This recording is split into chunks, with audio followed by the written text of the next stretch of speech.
Sweep இல்லை sweep தான் இதுக்கப்புறம்.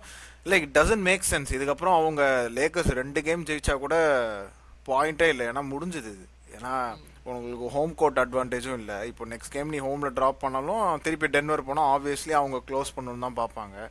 ப்ளஸ் இந்த லாஸ்ட் 3 கேம் நம்ம சாம்பிள் சைஸ் எடுத்தால் கூட எல்லா கேம்லையுமே லேக்கர்ஸ் லீடிங்கில் இருந்தாங்க. ஸோ ஃபர்ஸ்ட் கேம்லையுமே வந்து 15 பாயிண்ட்டோ 20 பாயிண்ட் லீட் இருந்துச்சு. செகண்ட் கேமில் 20 பாயிண்ட் லீட் இருந்துச்சு டென்வரில்.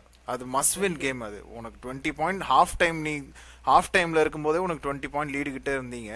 தேர்ட் குவார்ட்டரில் திருப்பி சோக்கு. ஸோ நேற்று கேமும் அதே தான். நல்ல ஸ்டார்ட் ஃபர்ஸ்ட் குவார்ட்டரில், செம ஹீட்டட் ஸ்டார்ட்டு, உனக்கு பயங்கர மொமெண்டம் இருந்துச்சு. லெப்ரானு உனக்கு டங்க்கு, உனக்கு சேஸ் டவுன் பிளாக் அது இதுன்னு இருந்தாலுமே அந்த செகண்ட் குவார்ட்டர் தேர்ட் குவார்ட்டரில் அட்ஜஸ்ட்மெண்ட்ஸே இல்லை. ஸோ இது லைக் அவங்க லைக் நகட்ஸ் வந்து லைக் கம்ப்ளீட் பீட் டவுன் தான் இது லேக்கர்ஸை வந்து.